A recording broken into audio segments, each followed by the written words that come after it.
बंदी छोड़ सतगुरु रामपाल जी परमेश्वर जी की जय हो। सत्साई भाई और बहनों, दया परमपिता परमेश्वर सारी सृष्टि के रचनहार सतगुरु रामपाल जी भगवान की, जिनके विशेष आशीर्वाद से, जिनके कृपा दृष्टि से, दया दृष्टि से आप और हम सभी साध संगति से जुड़े हुए सत्सेवक भाई बहन निरंतर परमेश्वर जी के भक्ति मार्ग पर ज्ञान को आधार बनाकर दृढ़ता के साथ आगे बढ़ रहे हैं। इस कलयुग की बिचली पीढ़ी में साक्षात धरती पर प्रकट पूर्ण ब्रह्म परमात्मा सतगुरु रामपाल जी परमेश्वर जी के विशेष आशीर्वाद के बिना ऐसा बिल्कुल भी संभव नहीं हो सकता था। ये परमेश्वर की विशेष दया जो मालिक ने अपनी शरण में लिया, और शरण में लेने के बाद परमेश्वर ने हमें साध संगति का मौका दिया, क्योंकि परमात्मा कहते हैं कि साध संगति हरि भक्ति बिन कोई न उतरे पार, और निर्मल आदि अनादि है गंदा सब संसार। साध संगति से भेद जो पाया परमेश्वर सतगुरु रामपाल जी ने सफल बनाया। आज गुरुदेव भगवान का विशेष आशीर्वाद और साध संगति की बदौलत ही हम पूर्ण ब्रह्म परमेश्वर जो असंख्य ब्रह्मांडों का स्वामी है, जो निर्गुण रूप में सतलोक में बैठकर सभी का भरण पोषण करता है, वह परमेश्वर स्वयं धरती पर संत रामपाल जी के रूप में प्रकट है, जिनको हम आज पहचान पाए, जान पाए। तो भाई और बहनों, अब इतनी बड़ी मेहर गुरुदेव भगवान ने आप और हमारे ऊपर कर दी है, तो हमने भी किसी भी प्रकार से कोई भी कसर इस भक्ति मार्ग में, भक्ति को लेकर, मर्यादाओं को लेकर, गुरुदेव के प्रति भाव और श्रद्धा को लेकर नहीं रखनी है। तो भाई और बहनों, यथार्थ भक्ति बोध के सरलार्थ के ऊपर हम आगे बढ़ें, उससे पहले गुरुदेव भगवान से विनती करेंगे, आशीर्वाद लेंगे, ताकि परमेश्वर हमें सद्बुद्धि बख्शे और उनके कर कमलों से रचित यथार्थ भक्ति बोध के अनुवाद को हम समझ सकें। बंदी छोड़ सतगुरु रामपाल जी परमेश्वर जी की जय हो।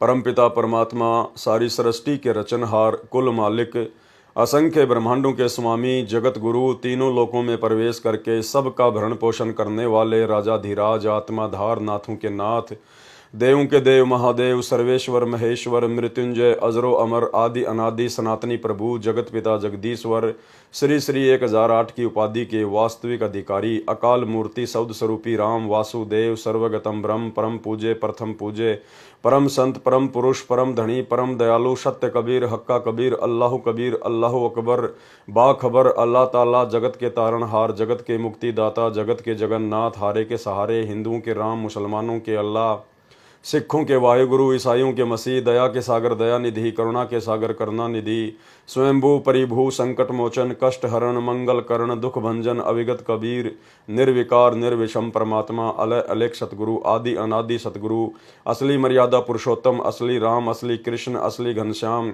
असली मुरारी, राजाओं के राजा, महाराजाओं के महाराजा, शहंशाहों के शहंशाह, सम्राटों के सम्राट, भगवानों के भगवान, अल्लाहों के अल्लाह, प्रभुओं के प्रभु, मसीहाओं के मसीह, सच्चे वाहिगुरु, बाबाओं के बाबा, पीरों के पीर, सेठों के सेठ, जगत सेठ, सावड़सा सेठ, सर्वगुण संपन्न, अनंत कोटि कलाओं के स्वामी, अनंत कोटि ब्रह्मांडों के नायक, योगियों में महायोगी, ध्यानियों में महाध्यानी, सिद्धों में परम सिद्ध, ज्ञानियों में तत्वज्ञानी, ब्रह्म ज्ञानी, महाज्ञानी, परम ज्ञानी, सर्वश्रेष्ठ ज्ञानी, विज्ञानी, युवा कबीर, समरथ कबीर, असमवात, अमित ओझा, सच्चे रहनुमा करीम अल्लाह, सुभान अल्लाह, दुनिया के अंतिम पैगंबर, 8 सितंबर 1951 से गांव धनाना, जिला सोनीपत, हरियाणा, भारतवर्ष की पावन भूमि पे प्रकट रियल कल की भगवान श्री नारायण साकार हरि श्री बाबा साहेब संत शिरोमणि सतगुरु रामपाल जी परमेश्वर जी के चरण कमल में साध संगति से जुड़े हुए देश विदेश से हम सभी सत्सेवक भाई बहनों का अनंत कोटि दंडवत प्रणाम।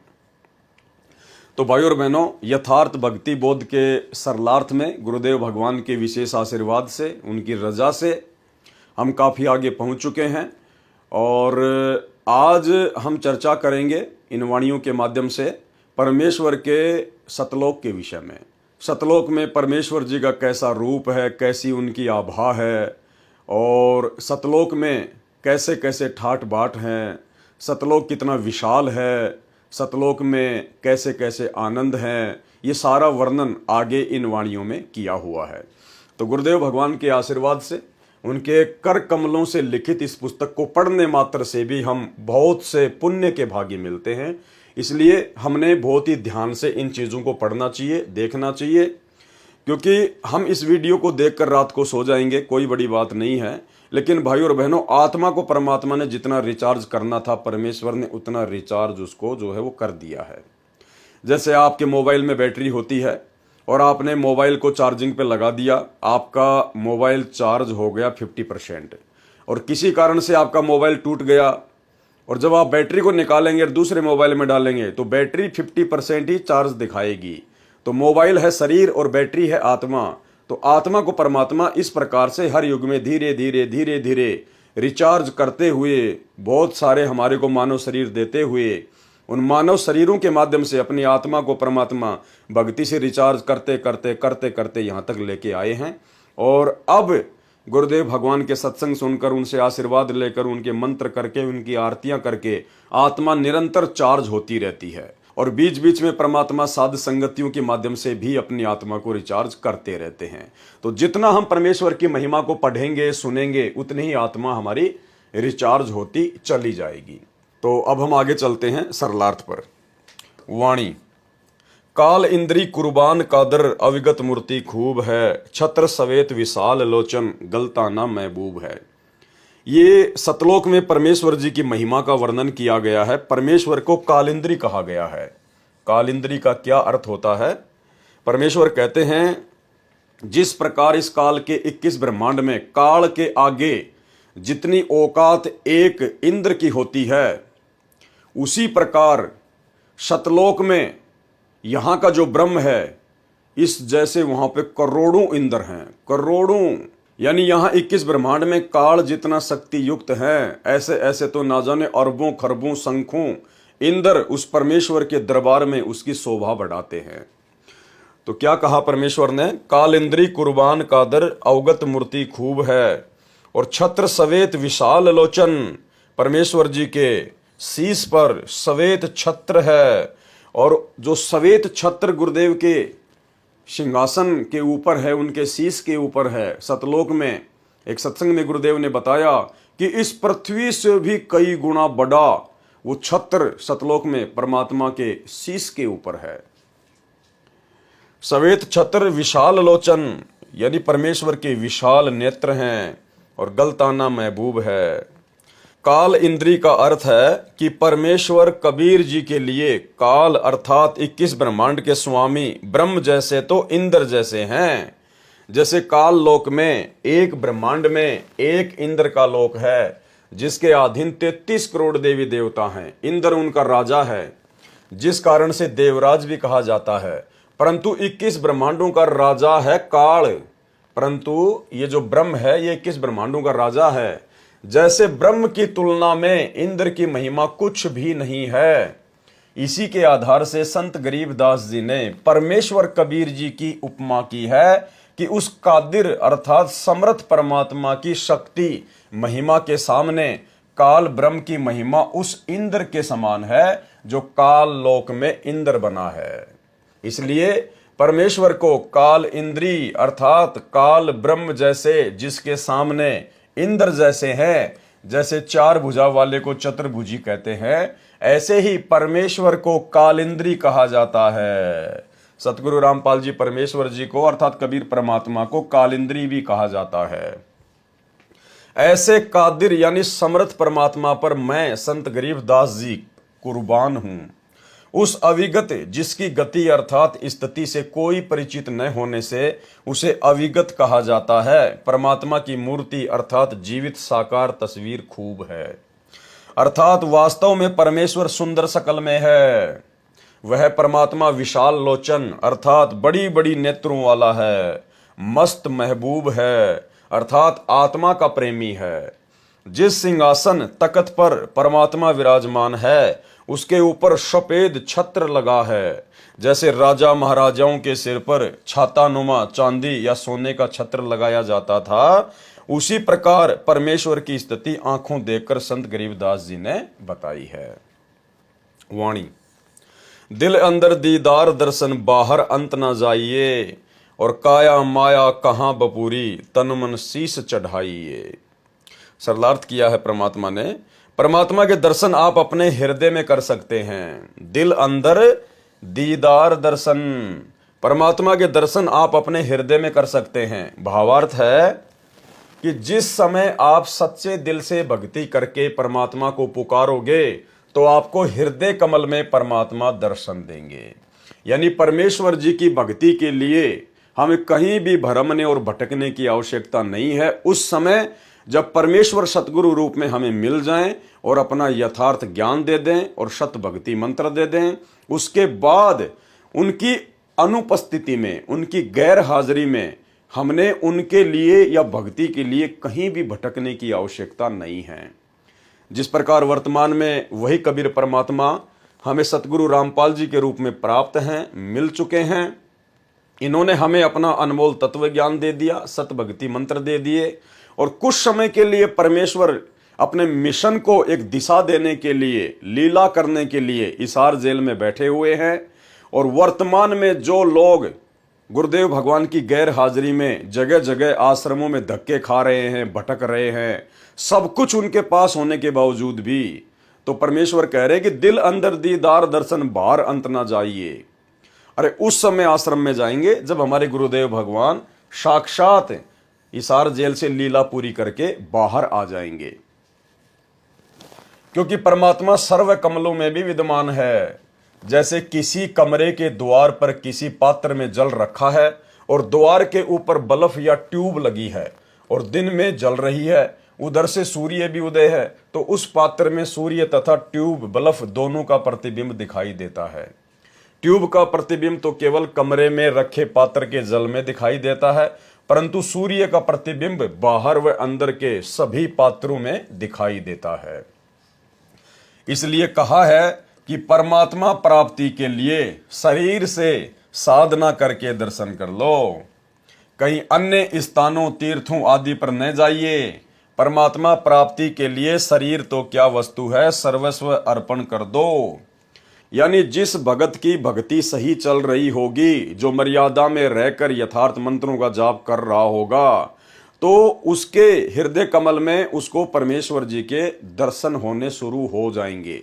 यहाँ पर यह शंका ना हो आप और हमारे को कि भाई हम तो 10 साल से भक्ति कर रहे हैं, मेरे को 15 साल हो गई, मेरे को तो अभी तक किसी भी कमल में अपने गुरु जी के दर्शन ही नहीं हुए। भाई और बहनों, वर्तमान में गुरुदेव हमारे समक्ष प्रकट हैं, धरती पर प्रकट हैं और परमेश्वर ने ज्ञान से अपनी पहचान करवानी है। ये ज्ञान मार्ग चुना है परमात्मा ने, चमत्कारों का मार्ग नहीं चुना है।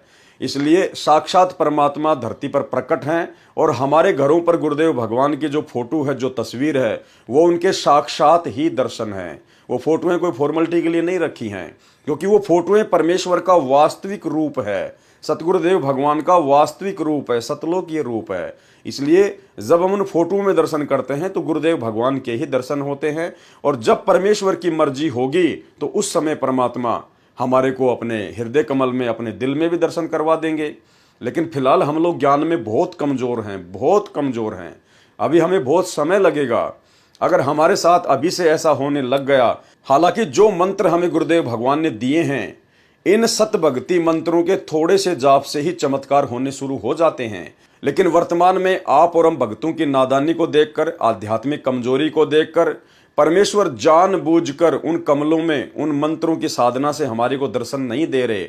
अन्यथा हम लोग भ्रमित हो सकते हैं, अहंकार में आ सकते हैं। इसलिए परमेश्वर जी का ऑपरेशन है, परमेश्वर अपने हिसाब से ही उसको चलाएगा, ठीक करेगा। हमने उनकी रजा में राजी रहना है। हमें परमात्मा चाहे किसी भी कमल में दर्शन दे या ना दें, हम अपने गुरुदेव भगवान के दर्शन रोजाना करते हैं, उनकी तस्वीरों के माध्यम से करते हैं और सूक्ष्म रूप में, मानसिक तौर पर परमेश्वर का चिंतन मनन करना भी उनके दर्शन ही करने में आता है। तो इस बात को लेकर हमारे मन में शंका नहीं होनी चाहिए। जब हम उस लायक हो जाएंगे तो परमेश्वर ऑटोमेटिक हमारे को हर जगह दर्शन देंगे। ये कमल तो छोड़िए, खुली आंखों से भी हमारे को हर जगह परमात्मा ही दिखाई देंगे। परमात्मा प्राप्ति के लिए शरीर से साधना करके दर्शन कर लो, कहीं अन्य स्थानों, तीर्थों आदि पर ना जाइए। परमात्मा प्राप्ति के लिए शरीर तो क्या वस्तु है, सर्वस्व अर्पण कर दो। वाणी अविगत आदि जुगादि जोगी, सत्य पुरुष ल्योलीन है, गगन मंडल गलतान गवी, जात अजात बेदीन है। अविगत आदि जुगादि जोगी, ये परमेश्वर जी के बारे में लिखा हुआ है कि सत्य पुरुष परमात्मा गगन मंडल अर्थात आकाश में बने सतलोक में रहता है। गगन मंडल गलतान गैबी, सत्य पुरुष परमात्मा गगन मंडल अर्थात आकाश में बने सतलोक में रहता है। वह आदि से ही विद्यमान है, आदि जुगादि, आदि यानी सृष्टि की शुरुआत से, वह आदि से ही विद्यमान है। वही सच्चा जोगी है अर्थात साधु बाबा है, तत्व ज्ञान देने के लिए पृथ्वी पर आता है। वाणी, सुख सागर रत्नागर निर्भय, निज मुखवानी गांव ही, जिन आकर अजोख निर्मल, दृष्टि मुष्टि नहीं आवही। परमेश्वर सुख रूपी रत्नों का आगार है यानी भंडार है। सुख सागर रत्नागर निर्भय यानी सतलोक में बैठा हुआ वो परमात्मा सुखों का रत्नागर है, भंडार है। वो परमात्मा निर्भय है, उसी को किसी का भय नहीं है, इसलिए सुख सागर कहा जाता है। वह वास्तव में निर्भय है और अपने निजी मुख कमल से तत्व ज्ञान की वाणी कविताओं, भजनों, चौपाइयों, दोहों को राग बनाकर गाता है। निज मुखबानी गांव ही यानी अपने मुख कमल से तत्व ज्ञान की वाणी कविताओं, भजनों, चौपाइयों, दोहों को राग बनाकर गाता है। उस परमात्मा का सूक्ष्म आकार है जिस कारण से चरम दृष्टि से नहीं दिखता। उस परमात्मा का सूक्ष्म शरीर अजोख अर्थात जिसको कोई जोखिम खतरा नहीं है, उसका शरीर नष्ट नहीं होता, उसका शरीर अविनाशी है, निर्मल है अर्थात निर्विकार है। वाणी, झिलमिल नूर जहूर ज्योति, कोटि पदम उजियार है, उलट नैन बेसुन्ने बिस्तर, जहां तहां दीदार है। उस परमेश्वर के नूरी शरीर की महिमा की गई है यहाँ पर। उस परमेश्वर का शरीर झिलमिल झिलमिल करता है, झिलमिल नूर जहूर ज्योति, उस परमेश्वर का शरीर झिलमिल झिलमिल करता है। जैसे हम बचपन में देखा करते थे गांव में कि बहुत सारी माता बहनें अपने सर पर ऐसी चुंदड़ी ओढ़ा करती थी जिसमें बहुत सारे जो है वो सितारे लगे होते थे वाइट वाइट के, और जब वो चलती थी तो सूर्य के प्रकाश के कारण वो झिलमिल झिलमिल झिलमिल झिलमिल किया करते थे। या फिर दूसरा उदाहरण ऐसे लीजिए, जैसे आपसे काफी दूर पर किसी पहाड़ पर बहुत सारे बल्ब जल रहे हों और रात्रि में वो दूरी पर जलने के कारण झिलमिल झिलमिल करते हैं। तो इस प्रकार से परमेश्वर के शरीर का जो नूर है, जो तेज है, जो आभा है, वो झिलमिल झिलमिल करती रहती है, बड़ी आनंददायक है। उस परमेश्वर का शरीर झिलमिल झिलमिल करता है। उसके नूर अर्थात प्रकाश का जहूर नजारा ज्योति इतनी है कि करोड़ पद्मों का प्रकाश है। जैसे श्री कृष्ण जी के पैर में पद्म था, उसका प्रकाश 100 वाट के बल्ब जितना था। परमात्मा के शरीर की ज्योति दूर से करोड़ों पद्मों जैसी दिखाई देती है। उसको देखने के लिए अपने नेत्रों को संसार से उलटकर हटाकर ऊपर उस शून्य रूप आकाश में लगा, अर्थात जो गुरुदेव भगवान ने हमें साधना दी है, जो मंत्र दिया है सतनाम का, सुरति नृति मन और पवन के साथ में पूर्ण मर्यादा में रहकर हम उन मंत्रों का जाप करें और एक समय हमें उस परमेश्वर के दर्शन होने शुरू होंगे। जहां परमात्मा का बिस्तर अर्थात निवास है, वहां उस परमेश्वर का वास्तविक दर्शन होता है, जिसके एक रोम अर्थात शरीर के बाल का प्रकाश करोड़ों सूर्य तथा करोड़ों चंद्रमाओं से भी अधिक है। वाणी, अष्ट कमल दल सक्कल रमता, त्रिकुटी कमल मध्य निरखही, श्वेत ध्वजा सुन गुम्मट आगे, पचरंग झंडे फर्क ही। उस परमेश्वर का वास कहां कहां है, वो परमेश्वर कहां कहां रहता है। अष्ट कमल दल सक्कल रमता, 8वें कमल दल यानी अक्षर पुरुष के लोक में भी वो परमात्मा रमा हुआ है, रहता है। और त्रिकुटी कमल मध्य निरखही, और त्रिकुटी पर भी वो परमात्मा सतगुरु रूप में विद्यमान रहता है। जैसे वाणी संख्या 20 के सरलार्थ में स्पष्ट किया है कि कमरे का बल्ब तो केवल कमरे में रखे पात्रों के जल में ही दिखाई देता है, परंतु सूर्य कमरे के बाहर भी जल में दिखाई देता है। उसी का प्रमाण इस वाणी संख्या 24 में स्पष्ट किया है कि एक 8वां कमल दल समूह है, अष्ट कमल दल सक्कल रमता। 8वां कमल दल समूह है जो काल के लोकों से बाहर अक्षर पुरुष के लोक में है, यानी 8वां जो कमल है वो अक्षर पुरुष का है। काल तक के लोक में ये जो हमारा जो पिंड है, इसमें एक ब्रह्मांड की पूरी रचना है, इसमें केवल 7 ही कमल हैं, 7 ही कमल हैं। 8वां कमल अक्षर पुरुष का है आठवां कमलदल समूह है जो काल के लोकों से बाहर अक्सर पुरुष के लोक में है, उसमें भी परमात्मा है। इसके साथ साथ सकल अर्थात सर्व स्थानों पर उसकी सत्ता है। उसको त्रिकुटी कमल में भी देखा जाता है। शून्य अर्थात आकाश में शून्य स्थान वाले सतलोक में परमात्मा के गुम्मट के ऊपर सफेद ध्वजा फरक रही है, लहरा रही है। उस गुम्मट नुमा महल में परमेश्वर सिंहासन पर विराजमान है। उस गुम्मट के आगे ऊंचे स्तंभ पर 5 रंग का झंडा अलग से फरक रहा है। यानी ये परमेश्वर जी की और उनके सतलोक की महिमा की गई है। वाणी सुन मंडल सतलोक चलिए, नोदर मुंद बिसुन है, दिव चिशब्यों एक बिंब देखा, निज श्रवण सुनि धुनी है। ऊपर शून्य रूप आकाश में बने सतलोक में चलो, शून्य मंडल सतलोक चलिए।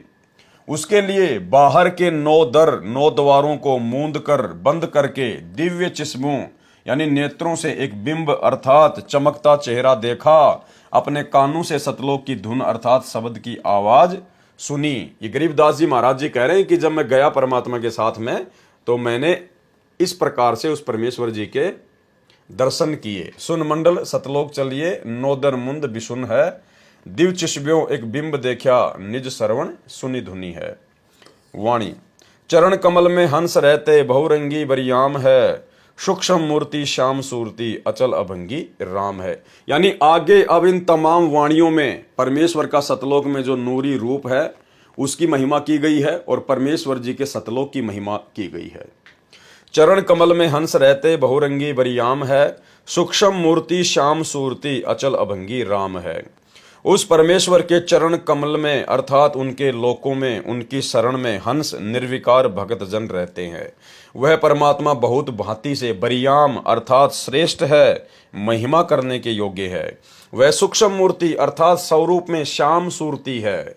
यहाँ पर श्याम सूरती का अर्थ है, जिसका अर्थ है कि शाम के समय सूर्य का प्रकाश धीमा रहता है। उसी प्रकार जब परमात्मा पृथ्वी लोक में आता है, जैसे आज वर्तमान में परमात्मा सतगुरु रूप में पृथ्वी पर आ चुके हैं, तो उनके शरीर का तेज हल्का रहता है। परमेश्वर अपने उस तेजोमय नूरी शरीर को श्याम सूरती यानी हल्का बनाकर वर्तमान में सतगुरु रूप में प्रकट है, इसलिए श्याम सूरती कहा है। वह परमात्मा अचल अर्थात कभी न चलने वाला, सदा रहने वाला, अभंगी जो कभी भंग न हो, कभी टूटे ना, अर्थात जिसका किसी समय में विनाश न हो, अर्थात अविनाशी राम है। वाणी नो सुर बंद निशंक खेलो, 10वें दर मुख मूल है, और मालिन कूप अनूप सजनी, बिन बेली का फूल है। भगत को हिदायत दी है कि 9 सुर जो शरीर में 9 सुराग हैं, जैसे 2 नाक, 2 कान, 2 आंखें, 1 मुख, पेशाब इंद्री तथा मल द्वार, ये 9 सुराख 9 द्वार कहे हैं, जिनको बंद करके अर्थात इनसे हटकर 10वां द्वार है सुषमणा द्वार। उस 10वें द्वार में मुख अर्थात मुख्य मूल अर्थात मोक्ष की जड़ें हैं। वहां से ऊपर की कठिन चढ़ाई प्रारंभ होती है। हे सजनी अर्थात सखी अर्थात आत्मा, सतलोक में न कोई माली अर्थात बाग लगाने वाला है। माली न कूप अनूप सजनी, सतलोक में न कोई माली अर्थात बाग लगाने वाला है तथा ना सिंचाई के लिए कुआं है।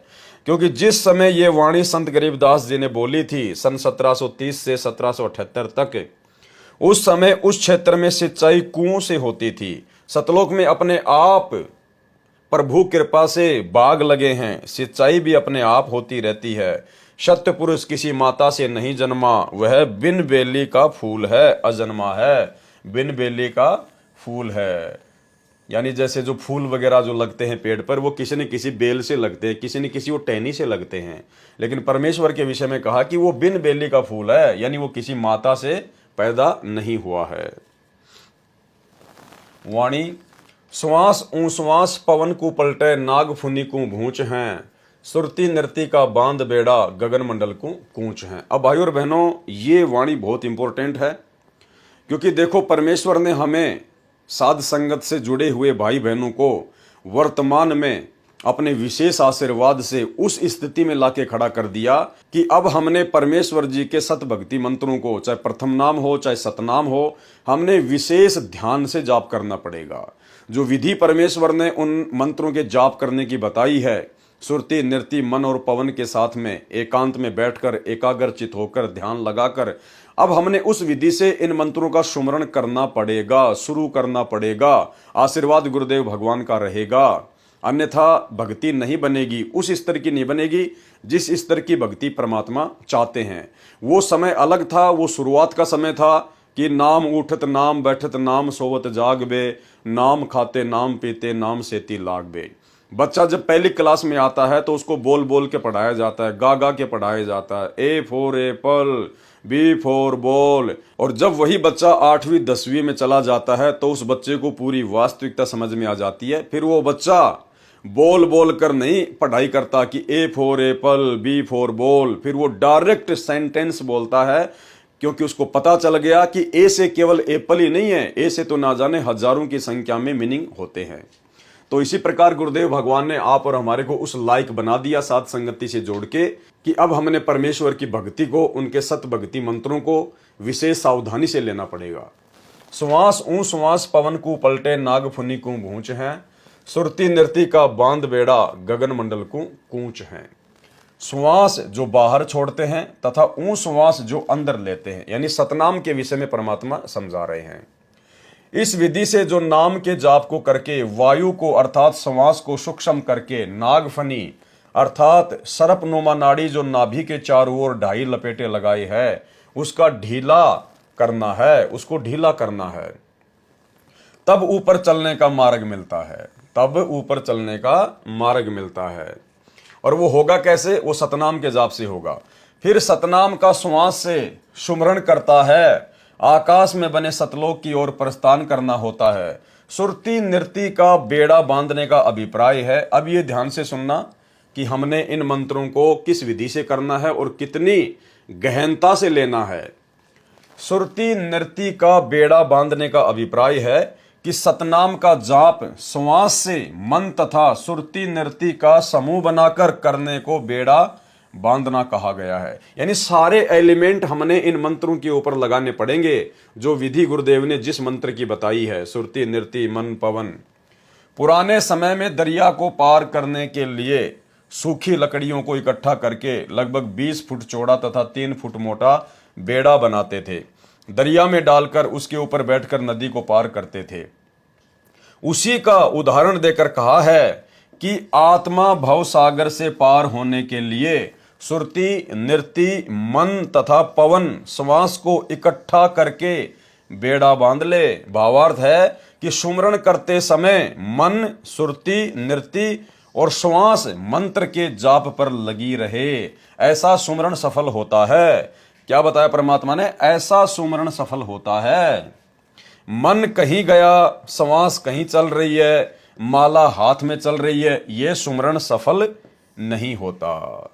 और ये कौन सी स्थिति है कि नाम उठत नाम बैठत नाम सोवत जागबे, नाम खाते नाम पीते नाम सेती लागबे।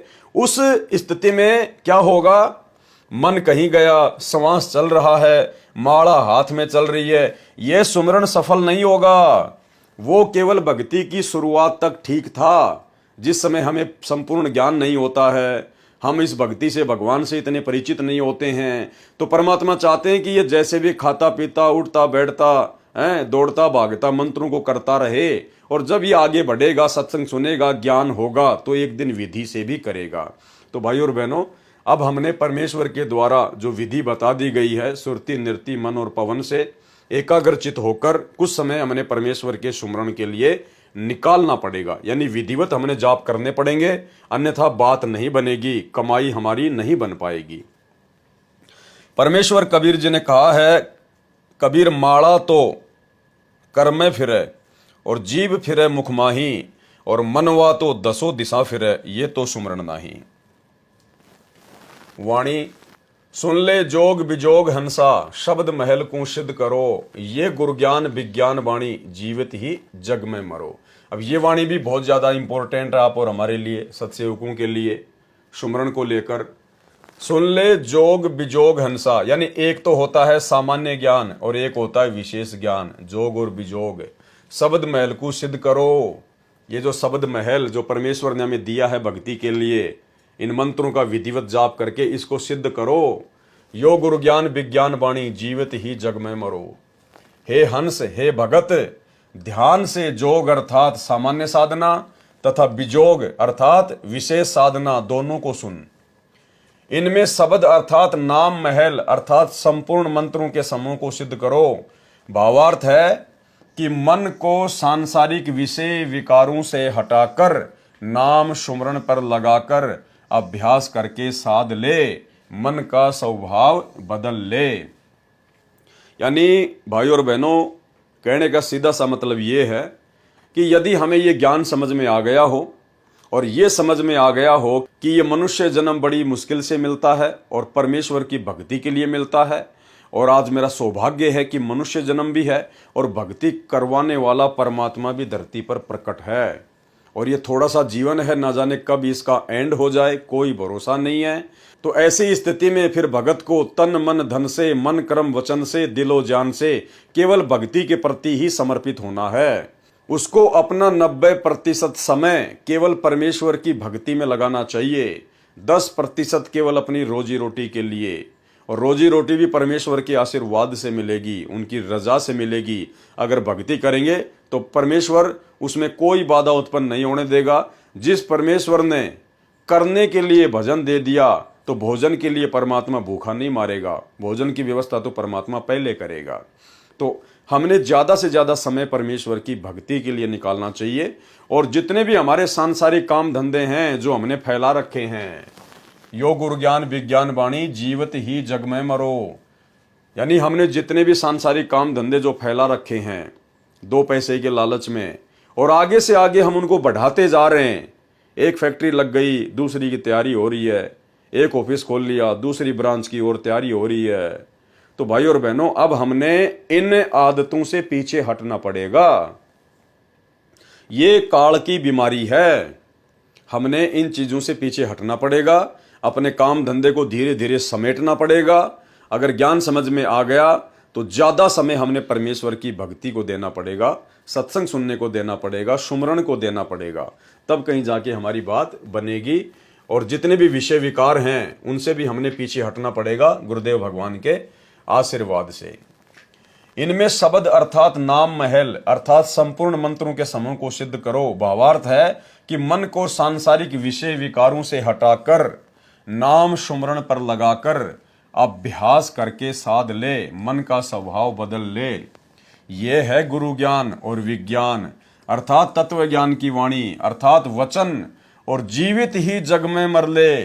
जीवित जग में मरने का भाव है कि मन की कल्पनाओं को रोककर इच्छाओं का दमन कर। मन की कल्पनाओं को रोककर, मन तो आपको हमेशा आगे से आगे बढ़ाएगा। और अब तो आपको परमात्मा की भक्ति मिल गई, आपको सहारा मिल गया परमात्मा का, अब तो आपका काम धंधा पहले से कहीं अच्छा चलेगा, तो मन आपको आगे से आगे दौड़ाएगा कि बेटा काम बढ़ा, लेबर बढ़ा। तो भाई और बहनों, इन मन की कल्पनाओं को हमने रोकना है, ये सोचकर कि ये काम धंधे करते करते तो असंख्य जन्म बीत गए, कुछ भी हाथ नहीं आया। और भाई और बहनों, अब ये परमात्मा मिला है, काम धंधा भी परमात्मा चलाएगा, थोड़े से में पूरे परिवार का पेट भरेगा, समय आने पर हर प्रकार की हमारी इच्छाओं की पूर्ति करेगा। और बाकी जोड़ जोड़ के रखना, बैंक बैलेंस बनाना, ये फिर भक्ति में भक्तों के काम नहीं है। जीवित जग में मरने का भाव है कि मन की कल्पनाओं को रोककर इच्छाओं का दमन कर।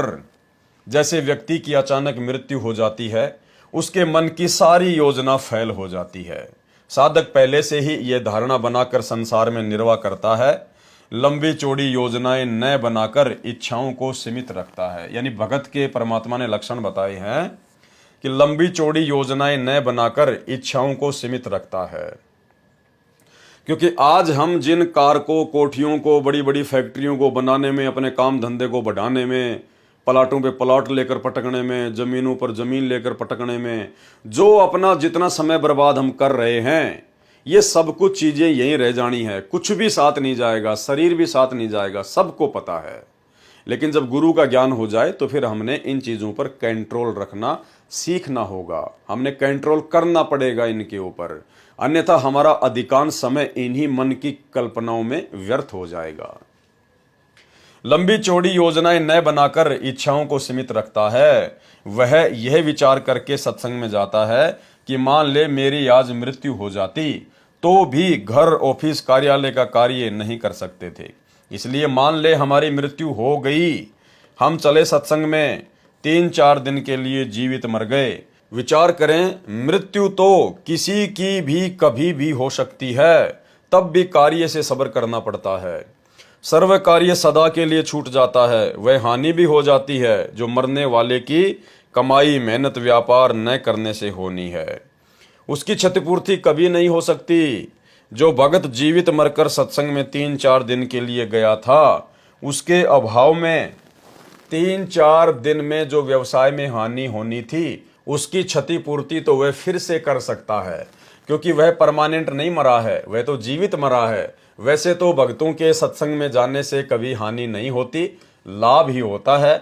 इसको कहते हैं जीवित मरना। संत गरीबदास जी ने कहा है कि गुरुजी द्वारा बताए ज्ञान तथा तत्व ज्ञान का सारांश ये है कि यदि भक्ति करना तथा मोक्ष पाना चाहता है तो जीवित मर ले, यानी उपरोक्त सारी चीजों को अपने जीवन में धारण कर ले।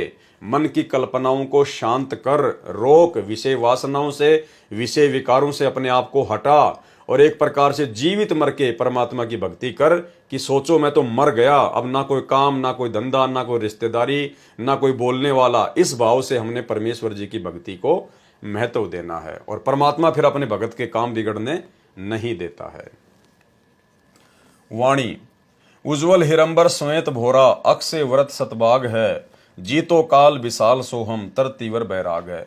अब भाई और बहनों, ये जो आदरणीय गरीबदास जी महाराज जी की वाणियां हैं, ये गूढ़ ज्ञान है, इनमें बहुत सारी भाषाओं के शब्दों का समावेश है और ये वाणियां एक कैप्सूल रूप में है, यानी कैप्सूल के अंदर एक बीमारी का समाधान छुपा होता है।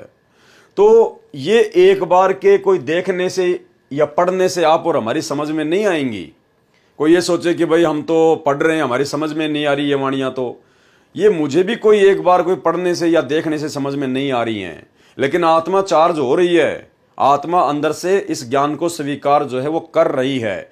और धीरे धीरे जब हम इन वीडियो को बार बार देखेंगे, परमेश्वर की इस पुस्तक को जब कभी हम पढ़ेंगे, कभी हम गुरुदेव के सत्संग सुनेंगे, इन वाणियों का जिक्र आएगा, क्योंकि आने वाले समय में परमात्मा गरीबदास जी की वाणियों पर ही सत्संग करेंगे।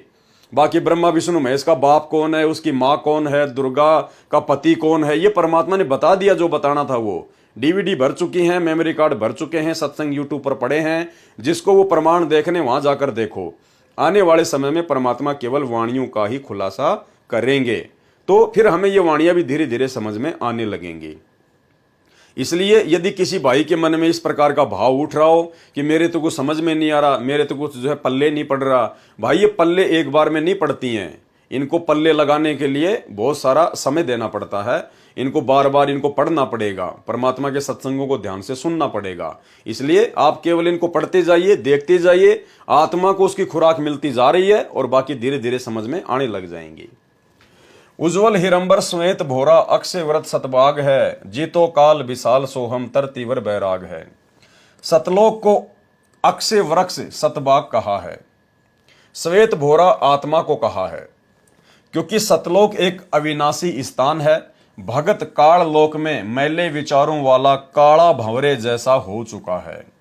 ये भगत उत्तम कर्म करके, सत्य साधना करके उज्जवल सफेद हंस बनकर जाता है, अर्थात पवित्र होकर सतलोक में जाता है। उसके लिए बताया है कि सोहम आदि आदि जो भक्ति के संपूर्ण मंत्र हैं, उनको तरतीवार प्राप्त करके तरतीवर बैराग है। तरतीवर का मतलब होता है तरतीवार, कर्म अनुसार। जैसे परमात्मा 3 क्रम में हमारे को नाम दीक्षा देते हैं, उसको कहते हैं तरतीवार। उसको तरतीवार प्राप्त करके, जैसे पहली बार दीक्षा में 7 मंत्र दिए जाते हैं, दूसरी बार में सतनाम की दीक्षा दी जाती है, फिर तीसरी बार में सारनाम देकर दीक्षा क्रम पूरा किया जाता है। इसको तरतीवार बैराग धारण करना कहते हैं। मोक्ष के लिए वैराग्य कर ले, संसार के अस्थायी सुख तथा संपत्ति संतान से मोह कम करके वास्तविकता को ध्यान में रखकर साधना करने को संत जी ने कहा है, जिससे काल के जाल से मुक्त हुआ जा सकता है। इसे काल को जीतना कहा गया है। वाणी मनसा नारी कर पनिहारी, खाखी मन जहाँ मा लिया, कुंभक काया बाग लगाया, फूले हैं फूल बिसा लिया। यानी मनसा का मतलब परमात्मा ने बताया हमारी इच्छाएं, फालतू की ये कल्पनाएं जो मन पैदा करता है, तो हम इनको कैसे सेट करें, तो उसके लिए परमात्मा ने बताया मनसा नारी कर पनिहारी। अब ये पनिहारी क्या होती है? इस साखी में उपमा अलंकार है। मन की कल्पनाओं को उस औरत की तरह भक्ति तथा शुभ काम में लगाए रख, जैसे पहले के समय में पानी लाती थी, उसको सारा दिन पानी लाने में ही व्यस्त रहना पड़ता था, उसको पनिहारी कहा जाता था। खाखी मन जो अज्ञान से प्रेरित होकर सांसारिक चौंचलों वैभव को प्राप्त करने के लिए मनसा अर्थात कल्पनाएं करता रहता है, खाखी मन जहां मा लिया, यह कल्पनाओं का बाग लगाने वाला माली है। खाखी मन, ये जो मन है, जो काल है, ये क्या है? एक प्रकार से माली है। ये इस मन को यहाँ की खाकी थोथी जो कल्पनाएं हैं उनके अंदर लगाए रखता है। मकान बना ले, गाड़ी ले आ, वो प्लाट सस्ता मिल रहा है वो ले ले। तो परमात्मा कहते हैं इसको कैसे शांत करना है, कैसे रोकना है। यह कल्पनाओं का बाग लगाने वाला माली है ये मन। उस मनसाधारी अर्थात कल्पनाओं को श्वास श्वास से नाम का जाप का पानी लाने वाली पनिहारी नारी बना ले, अर्थात व्यस्त रख। जैसे वो औरत सारा दिन पानी लाने ले जाने में लगी रहती थी, वो पनिहारी। इसी प्रकार से जो मंत्र आप और हमें दे दिया है सतनाम या प्रथम नाम, तो परमात्मा कहते हैं इसको श्वास श्वास या जो विधि गुरुदेव ने जिस मंत्र की बताई है उसको लगाए रख, ताकि वो मन जो है व्यस्त रहे और फालतू की जो ये कल्पनाएं होती हैं ये उसको सोचने का मौका ना मिले। कुंभक काया अर्थात श्वास के सुमरण से मानव शरीर में भक्ति का बाग लगा लिया है। कुंभक काया बाग लगाया, उस भक्ति बाग में फिर मोक्ष रूपी फूल खिलते हैं जो विशाल अर्थात बहुत बड़ा लाभ जीव को होता है। कुंभक काया बाग लगाया, फूले हैं फूल बिसा लिया। वाणी कच्छ मच्छ कूरम धोलम, शेष सहस फुन गाँव ही, नारद मुनि से रटे निज दिन, ब्रह्मा पार न पावही। पौराणिक लोग मानते हैं कि मत्स्य अवतार, कच्छप अवतार तथा कूरम, धोल, शेषनाग ये सभी सृष्टि को सहारा दिए हुए हैं। संत गरीबदास जी ने इन पौराणिक धारणाओं का खंडन किया है। पारख के अंग में कहा है कि गरीब कूरम ऊपर शेष है, शेष शीश पर धोल, धोल दरनी ले रहा, यह पड़ी ज्ञान की रोल। पौराणिक व्यक्तियों की धारणा है कि सृष्टि इस प्रकार ठहरी है। कूरम यानी कछुए के ऊपर शेषनाग बैठा है, शेषनाग के सिर पर धोल अर्थात बैल खड़ा है, बैल ने अपने सींग पर पृथ्वी उठा रखी है। संत गरीबदास जी ने कहा है कि यह तो ज्ञान में रोड़ अर्थात भूल भुलैया लगी है। वाणी में खंडन किया है, गरीब कूरम किसके आसरे और कौन शरण है शेष, बटक बीज विस्तार है समझे ज्ञान नरेश। गरीब अनंत कोटि ब्रह्मांड का एक रति नहीं भार, सतगुरु पुरुष कबीर है कुल के सिरजन हार। प्रथम वाणी की प्रथम पंक्ति में प्रसन्न किया है तथा प्रथम वाणी की दूसरी पंक्ति तथा दूसरी वाणी में उत्तर दिया है कि आप कहते हो कि कूरम के ऊपर शेष है, तो कूरम किसके सहारे रुका हुआ है? जब कूरम को कहीं से सहारा नहीं तो शेष किसकी शरण में है, अर्थात शेष नाग को किसने रोका है? उत्तर दिया है कि यह सर्व रचना ऐसे है जैसे बटक यानी बड़ अर्थात वट वृक्ष की उत्पत्ति राई जैसे दाने अर्थात वट के बीज से होती है, फिर वह आगे आगे बढ़ता और फैलता चला जाता है। इसका रहस्य कोई ज्ञान नरेश अर्थात महाज्ञानी तत्वदर्शी संत ही जानता है। वास्तव में असंख्य ब्रह्मांडों के सृजनहार परमेश्वर कबीर जी ही हैं और सतगुरु रूप में प्रकट होकर उन्होंने ये ज्ञान स्वयं ही बताया है। अनंत ब्रह्मांडों को एक दूसरे से आकृति आकर्षित करके रोका है, यह परमात्मा की शक्ति से ही। गुरुत्व व आकर्षण सर्व ग्रहों तथा ब्रह्मांडों में कार्य कर रहा है। परमेश्वर ने सर्व संसार की रचना करके अपनी शक्ति से चला रखा है। जैसे वैज्ञानिकों ने रॉकेट बनाकर प्लूटो ग्रह पर भेजा है, जो 9 वर्ष तक चलकर उसकी कक्षा में चक्कर लगा रहा है। इसी प्रकार परमात्मा कबीर जी ने सर्व ब्रह्मांडों की संरचना ऐसे की है कि ये अपने आप चल रहे हैं तथा चक्कर लगा रहे हैं। इनका समय निर्धारित कर रखा है, तब तक ये चलते रहेंगे। परमेश्वर पर इनका कोई भार नहीं है। जैसे कि मानव ने हवाई जहाज बना रखा है जो आकाश में उड़ता है, मानव उसके ऊपर सवार है। इसी प्रकार परमेश्वर ने सर्व ब्रह्मांडों की रचना करके चला रखा है, उड़ा रखा है तथा स्वयं भी उसी पर बैठे हैं। वाणी संख्या 32 ब्रह्म वेदी का सरलार्थ चल रहा है। उसी प्रसंग पर आता हूं। आपके अनुसार माने तो जिन कच्छ, मच्छ, कूरम, धौल तथा शेषनाग को आप इतने शक्तिशाली मानते हो, तो वे भी किसी अन्य समर्थ की भक्ति कर रहे हैं, परंतु सर्व प्राणी शास्त्र विधि त्याग कर मनमाना आचरण कर रहे हैं, जिस कारण से सफलता नहीं मिल रही। शेषनाग के 1000 मुख हैं और प्रत्येक मुख में 2-2 जीभ हैं। शेषनाग भी नाम जाप करता है, उसको भी आज तक परमात्मा की महिमा का ज्ञान नहीं। उसको परमात्मा का पार अर्थात मोक्ष स्थान नहीं मिला है। इसके अतिरिक्त शास्त्र विधि विरुद्ध साधना नारद जी जैसे ऋषि भी नाम की रटना लगाते हैं, वे भी असफल रहे। उनके पिता श्री ब्रह्मा जी को भी परमात्मा का पार नहीं पाया, मोक्ष की प्राप्ति नहीं हुई।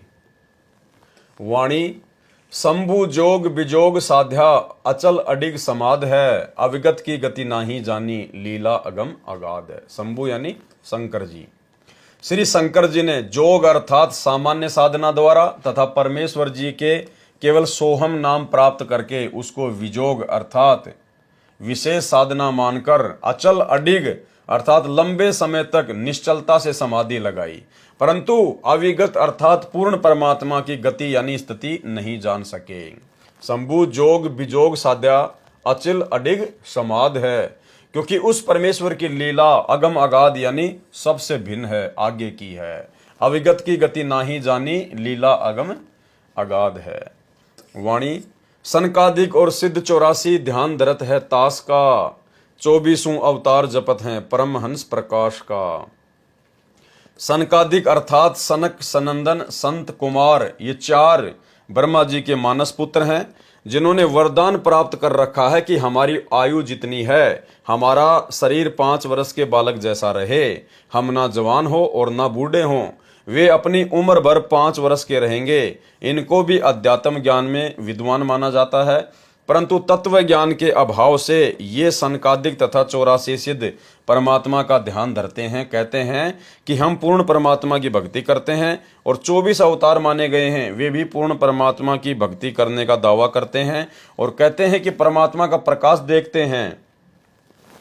परमात्मा परमहंस तो निराकार है, ये सब भ्रमित साधना करके काल जाल में ही फंसे हैं। यानी भाई और बहनों, आप और हम सभी भाई बहनों का जिन्होंने परमेश्वर की शरण प्राप्त कर ली है सतगुरु रामपाल जी की, आप और हमारा कितना बड़ा सौभाग्य है कि ये इतने बड़े बड़े सिद्ध महर्षि ब्रह्मा विष्णु महेश देवी देवता, इनको भी परमात्मा की महिमा का ज्ञान नहीं है, इनको भी ये तत्व ज्ञान नहीं है, इनको भी मोक्ष मार्ग नहीं है। ये भी आने वाले समय में 84 लाख योनियों में मां कष्ट उठाएंगे। तो आप और हमने किस कदर अपने गुरुदेव भगवान के ऊपर कुर्बान हो जाना है। परमेश्वर ये समझाना चाहते हैं कि तुम्हारा कितना बड़ा सौभाग्य है कि जो वस्तु उन महिमावान लोगों को नहीं मिली जो इस सृष्टि के आधार हैं 21 ब्रह्मांड के, और तुम्हें वो परमात्मा आज सहज में मिल गया। इसलिए उस परमेश्वर की कदर कीजिए। 87, 88 और 33 सूरज चंद चिराग है, धर अंबर धरनी धर रटते अवगत अचल बिहाग है। 88,000 ऋषि तथा 33 करोड़ देवता तो सूरज तथा चंद्र की तरह हैं। जैसे देवताओं को सूरज जानो और ऋषि रूपी चांद से अधिक उज्जवल हैं। धर जो काल के अवतारधारी हैं, वे धरती पर तथा आकाश में अन्य द्वीपों में जाकर शास्त्र विरुद्ध नामों को रटते हैं। वह अविगत अर्थात परमेश्वर अचल विहाग यानी यथावत स्थिर है, उसकी भक्ति विधि में कोई परिवर्तन नहीं है। तत्व ज्ञान के अभाव में मनमाना आचरण करके साधक बने हैं, सब काल जाल में ही हैं।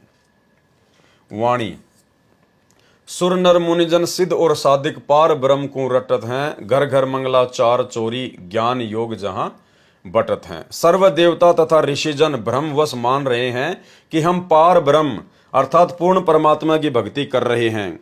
घर घर में मंगलाचार अर्थात शुभ कामनाएं देते हैं और ज्ञान भी सुनाते हैं जो अधूरा ज्ञान है। वाणी चित्रगुप्त धर्मराय गावे आदि माया ओंकार है, कोटि सरस्वती लाभ करत है, ऐसा पार ब्रह्म दरबार है। यानी इस वाणी में सतलोक की महिमा की गई है। चित्र तथा गुप्त तथा धर्मराज भी ओंकार अर्थात काल का जाप करके उसकी आदि माया जाल में उलझे हैं। काल लोक में शारदा अर्थात सरस्वती जो ब्रह्मा जी की पुत्री है, उसकी आवाज अत्यंत सुरीली बताते हैं। उसके गाने सुनकर देवता लोग आनंद लेते हैं। संत गरीबदास जी ने बताया है कि सतलोक जो पार ब्रह्म का दरबार है, उसमें ऐसी ऐसी करोड़ों सरस्वती अपनी सुरीली आवाज में गाने गाती हैं। वाणी कामधेनु कल्पवृक्ष जाके इंद्र अनंत सुर भरत हैं, पार्वती कर जोर लक्ष्मी सावित्री शोभा करत हैं। इस वाणी में भी सतलोक की महिमा की गई है। सरलार्थ सत्य पुरुष परमेश्वर के सतलोक में काल लोक में बने स्वर्ग महास्वर्ग जो ब्रह्मलोक में है, उसकी तरह कामधेनु सर्व सुख पदार्थ खाने के लिए उपलब्ध कराने वाली गाय जो कामना यानी इच्छा करते ही वस्तु प्रस्तुत कर देती है, ऐसा मानना है। तथा कल्पवृक्ष सर्व मनोकामना पूर्ण करने वाला पेड़ जो स्वर्ग महास्वर्ग में माना जाता है, जो काल लोक के कल्पवृक्ष तथा कामधेनु से कई गुना अधिक सुविधादायक है। उस परमात्मा के दरबार में इंद्र सर्व गाने बजाने वालों की टीम के साथ वहां सुर भरता है अर्थात गाने गाता है। भावार्थ है कि इस काल लोक में स्वर्ग का राजा इंद्र है, उसके सामने उसको खुश करने के लिए एक गायक मंडली स्त्री पुरुषों का समूह गाने नाचने का प्रोग्राम करते हैं। परंतु सत्य पुरुष के दरबार में उस इंद्र जैसे स्वयं उस मंडली समेत गाने नाचने का प्रोग्राम करते हैं। यानी सतलोक की महिमा की गई है कि वहां इतना वैभव इतना सुख है। ऐसे ऐसे अनंत प्रोग्राम सत्य पुरुष के सतलोक में होते हैं तथा यहाँ की महान देवियां पार्वती लक्ष्मी तथा सावित्री जैसी सुंदर देवियां परम पुरुष के दरबार की शोभा बढ़ा रही हैं। वाणी गंधर्व ज्ञानी और मुनि ध्यानी पांचों तत्व खवास हैं, त्रिगुण तीन बहुरंग बाजी कोई जन बिरले दास है। गंधर्व एक देव श्रेणी है, वे विद्वान भी माने जाते हैं तथा मुनि ध्यानी अर्थात ऋषिजन ध्यान बहुत करते हैं। ऐसे ऐसे सतलोक में अनेकों हंस हैं और पांचों तत्व उस सतलोक में नौकर हैं। काल लोक में तो पांच तत्व प्रधान हैं, क्योंकि यहां सर्व रचना पांच तत्व से बनी है। त्रिगुण यानी ब्रह्मा रजगुण विष्णु सतगुण तथा शिव तमगुण है। ये तीनों यहाँ काल लोक में प्रधान है। इन्हीं पांचों तत्व तथा तीन गुणों से काल की सर्वबाजी अर्थात रचना व्यवस्थित है। परंतु यहाँ पर सब अभिमानी है। दास अर्थात नम्र भगत तो कोई कोई है। वाणी ध्रुव प्रहलाद अगाध अग है, जनक विदेयी जोर है, चले विमान निदान विद्या धर्मराय की बंद तोड़ है। काल की भक्ति करने वाले ध्रुव तथा प्रहलाद जैसे बहुत अगाध यानी सर्वोपरि भक्ति वाले अगय यानी आगे पहुंचे हुए माने जाते हैं। और जनक विदेयी को भी इसी श्रेणी में लेते हैं, जो विमान में बैठकर स्वर्ग गए थे। रास्ते में नरक में 12 करोड़ प्राणी कष्ट झेल रहे थे। राजा जनक विदेयी ने अपनी भक्ति से आधे पुण्य उनको संकल्प करके दे दिए, जिस कारण से वह नरक खाली हो गया। धर्मराज का विधान है कि जिसका जितना नरक समय है वह नरक में कष्ट भोगेगा, और जिसका जितना समय स्वर्ग में है वह उतने समय स्वर्ग का सुख भोगेगा। परंतु राजा जनक जी ने वह बंद तोड़ दिया, अपने पुण्यों का आधा हिस्सा देकर उनका वह नरक समय समाप्त कर दिया, जिस कारण से वे 12 करोड़ प्राणी स्वर्ग में चले गए। परंतु राजा जनक को काल ने लूट लिया, उसके आधे पुण्य समाप्त कर दिए, जिस कारण से वह पुण्यात्मा शीघ्र पुण्यहीन होकर पुनर्जन्म को प्राप्त हुई और सिख गुरु नानक जी के रूप में श्री कालूराम मेहता खत्री के घर पंजाब की धरती पर जन्मे। अब देखो भाई और बहनों, इसमें बहुत सारी बातें हैं। परमेश्वर के आगे काल की कोई औकात नहीं है। काल केवल उतना ही सोच सकता है जितना परमात्मा चाहते हैं। अब काल ने सोचा कि मैंने राजा जनक को लूट लिया, मैंने उसके आधे पुण्य लूट लिए, और जब तक इसके पुण्य इन 12 करोड़ आत्माओं के साथ में रहेंगे तब तक तो मैं इनको जो है स्वर्ग में बैठा दूंगा, और जैसे पुण्य समाप्त होंगे फिर इनको इनका वो कर्म भोगने के लिए मैं इनको नरक में डाल दूंगा। और मैंने राजा जनक के आधे पुण्य लूट लिए। ठीक है, काल की सोच अपनी थी, लेकिन ये रजा परमात्मा की थी, ये गुरुदेव भगवान की मर्जी थी। क्योंकि भाइयों और बहनों, युगों युगों से परमात्मा उस आत्मा के साथ में थे, और कलयुग की पिछली पीढ़ी में उस आत्मा को मनुष्य जन्म देकर उनको पार भी करना था। तो परमेश्वर की दया थी, अगर राजा जनक के वो पुण्य परमात्मा समाप्त ना करवाते तो 650 साल पहले यानी 550 साल पहले आदरणीय नानक जी का जन्म ही नहीं होता धरती पर। क्योंकि परमात्मा ने उनके उसी हिसाब से वो पुण्य काल के माध्यम से नष्ट करवा दिए, ताकि जब परमात्मा सन 1398 में इस कलयुग के प्रथम चरण में आए तो उसके थोड़े समय बाद में वो राजा जनक वाली आत्मा भी नानक जी के रूप में जन्म लेकर धरती पर आ जाए। तो सोचिए भाइयों और बहनों, जैसे ही राजा जनक के पुण्य समाप्त हुए, काल ने उसको नीचे पटक दिया। अब यदि राजा जनक अपने वो आधे पुण्य उन 12 करोड़ आत्माओं को ना देता तो भाइयों और बहनों 550 साल पहले वो यहाँ पे जन्म लेकर पैदा ही ना होता, क्योंकि उसके आधे पुण्य और शेष होते और ना जाने कितने समय तक वो ऊपर ऐश करता, आराम करता। तो सब कुछ परमेश्वर ने सेट किया हुआ है। काल केवल खुश हो जाता है कि मैंने बहुत अच्छा कर दिया, मैंने उसको लूट लिया, मैंने ये कर लिया। लेकिन परमात्मा जिन आत्माओं के साथ में है, उन आत्माओं का अकाउंट फिर परमात्मा के अकॉर्डिंग होगा, सबका नहीं होता। जो परमेश्वर के हंस होते हैं, जो किसी कारण से भक्ति छोड़ देते हैं, त्याग देते हैं, लेकिन जो गुरुद्रोही नहीं होते, उनके साथ फिर परमात्मा रहता है, फिर उनका अकाउंट परमात्मा के हाथ में होता है। तो सारा खेल ये सतगुरु रामपाल जी भगवान का, उस कबीर भगवान का था। दूसरी ओर 12 करोड़ आत्माओं को नरक से निकलवा कर स्वर्ग ले गए। इस कारण से वाह वाह प्रशंसा के पात्र बने, परंतु अपना भक्ति धन लुटा दिया। फिर वे 12 करोड़ प्राणी राजा जनक द्वारा दिए पुण्य का समय स्वर्ग में भोगकर फिर उसी नरक में डाले गए। उनका जो नरक भोगने का समय शेष बचा था वह तो भोगना ही पड़ा। तत्व ज्ञान न होने के कारण राजा जनक ने उपकार भी किया, परंतु उन 12 करोड़ आत्माओं को कोई लाभ नहीं हुआ, क्योंकि उनको नरक तो भोगना ही पड़ा। कुछ समय स्वर्ग में रहकर क्या लाभ हुआ? कुछ नहीं, क्योंकि आम व्यक्ति ये मानता है कि कुछ समय तो सुख मिला उन 12 करोड़ प्राणियों को। परमेश्वर कबीर जी ने संत गरीबदास जी को तत्व ज्ञान दिया था, उसके आधार से वह कुछ समय के लिए मिला सुख व्यर्थ है। यदि पुण्य नरक में न आना पड़ता तो राजा जनक जी का उपकार सराहनीय था। वह सतनाम सारनाम की सत्य साधना से संभव है। इसलिए कहा है कि राजा जनक भी लुटे गए और उन 12 करोड़ प्राणियों को भी पुण्य नरक भोगना पड़ा। राजा जनक ने जो कार्य किया वह जोर है, अर्थात खूब है, प्रशंसा के योग्य है। ऐसे ऐसे और भी बहुत से धर्मात्मा हुए हैं, परंतु तत्व ज्ञान में कहा है कि आत्म प्राण उद्धार ही ऐसा धर्म नहीं हो, यानी जो किसी आत्मा का उद्धार कर दे, उसका मोक्ष करवा दे, उससे बढ़कर और कोई धर्म नहीं है। और यह धर्म वर्तमान में सतगुरु रामपाल जी परमेश्वर जी के हाथ में है।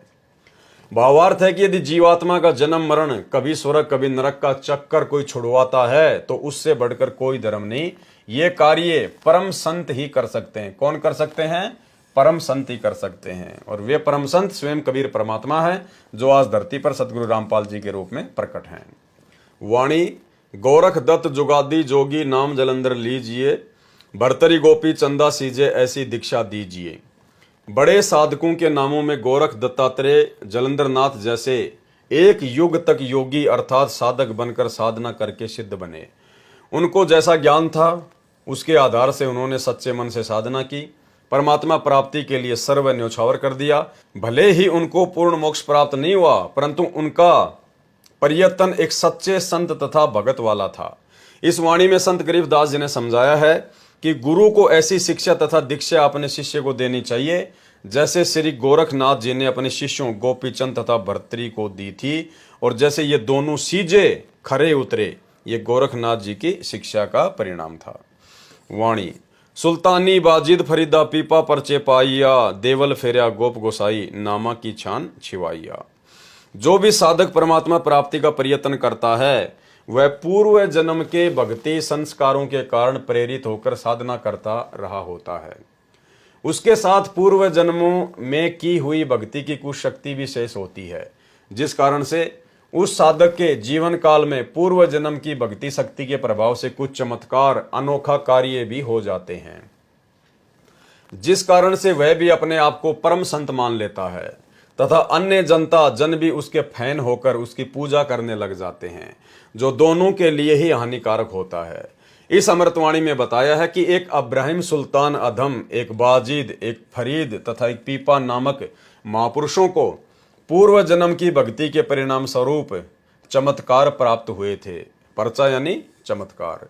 एक नामदेव जी महाराष्ट्र प्रांत में हुए हैं। परमात्मा ने उनकी पूर्व भक्ति के कारण स्वयं अपने हाथों से नामदेव जी की छान अर्थात झोपड़ी की छत घास फूस डंडों से बनाकर तैयार की थी। एक दिन नामदेव जी मंदिर के पास से जा रहे थे। मंदिर में आरती चल रही थी। भावनावश वे उन ब्राह्मणों में घुस गए जो आरती उतार रहे थे।